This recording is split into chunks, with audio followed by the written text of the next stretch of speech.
Is he really trying to mess with me? Is she trying to hurt me? Are they deliberately messing with me to make me miserable? It sure feels like it. Is their narcissistic and emotional abuse intentional? In some cases, yes, and in many cases, no. Now, before you leave, hear me out. Let's talk this out. Click on that subscribe button. Share the video with others. Love to hear your reaction to my thoughts about this. Is there narcissistic and emotional abuse intentional? In some cases, yes. In many cases, no. If not, how do we explain this horrific behavior? I think we can explain it by saying to you, character pathology. What does that mean? Character pathology. Well, Wikipedia says this about character pathology. I was fascinated to read this. And I think it really resonates with me, and I think it'll resonate with you. Character pathology is typically defined as enduring patterns of cognition, emotion, and behavior. Enduring patterns of cognition, emotion, and behavior. Now read enduring as being entrenched, locked in, long-standing. This individual has likely been acting this way for a long, long, long time. Hence, that's why I call these individuals little boys, little girls. Emotionally underdeveloped. They have long-standing, enduring patterns of cognition, emotion, behavior. Cognition, of course, is the way one thinks. Distorted, the way one emotes. Distorted, the way one behaves. Distorted. Now, here's something else for you to wrap your thoughts around. In clinical psychology, character pathology is characterized by three things that I want to highlight for you. Again, Wikipedia shares a lot about this, and it's worth reading about, worth thinking about.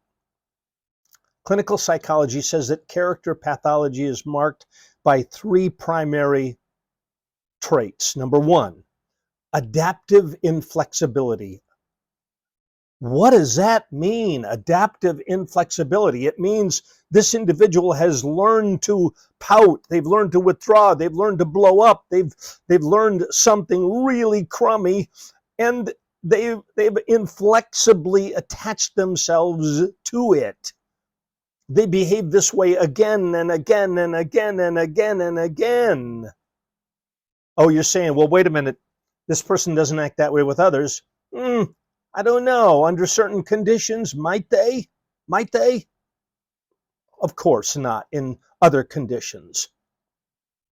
Maladaptive or adaptive inflexibility. Point number two, vicious cycles of maladaptive behavior.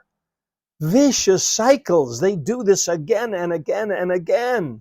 They blow up again and again and again. They slam doors, or they withdraw, or they take things personally. They flip the script. They blame shift. They vicious cycles of maladaptive behavior that they fail to learn from.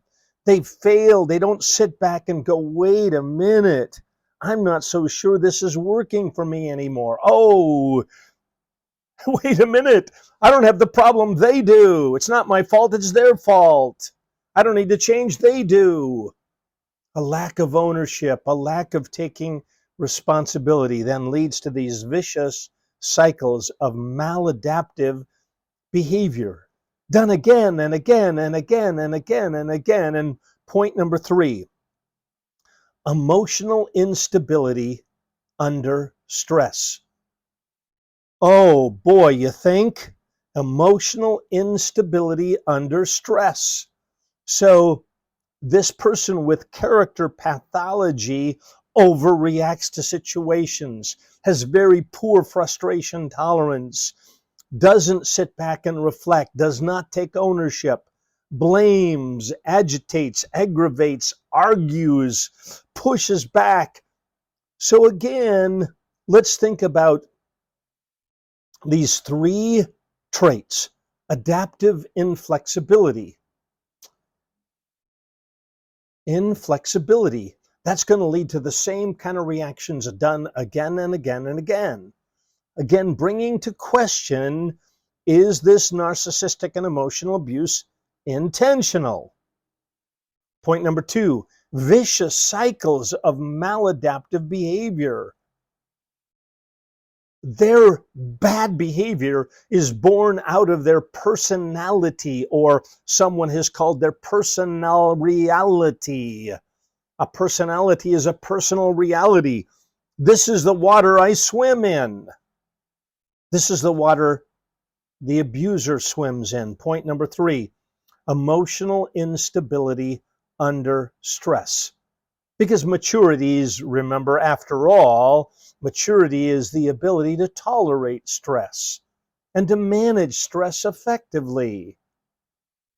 But little children don't tolerate stress very well at all, do they? All right. So again, bringing into question whether or not narcissistic and emotional abuse is intentional. It sure feels intentional, doesn't it? Because you've told them, look, stop hurting me in this way. And they hurt you again and again and again and again. Look, can't you see it doesn't get you what you want? And they do it again and again and again and again. Look, can't you see that you're distorted in your thinking? And they think that way again and again and again and again. So it feels very intentional. And in this sense, it is intentional. What is a person with character pathology able to do? Well, they're able to get help. Come on, we can all get help. And if we get the right kind of help, we will be challenged in the way we think, in the way we emote, in the way we behave. And if we get the wrong kind of help, we'll be in an echo chamber where all of our crummy thinking, behaving, and emoting is supported when it needs to be challenged. All right. Oh, tough topic, right? Tough topic. Is narcissistic and emotional abuse intentional? In some cases, yes. In many cases, it's born out of really, really emotionally immature and pathological character that needs very, very significant intervention and help. And we've got videos on that topic too. All right, click on that subscribe button, share the video with others, and yes, give me feedback. What do you think about this character pathology? It is not a pass to behave badly. It is not. They need help and they need intervention, to be sure. They need to be challenged and confronted, to be sure. So it's not a pass to behave badly. All right. If we can help, please click on that link. We've got a client care team ready, willing, and able to help you. I know this is a challenging topic. All right. Take care, and as always, God bless.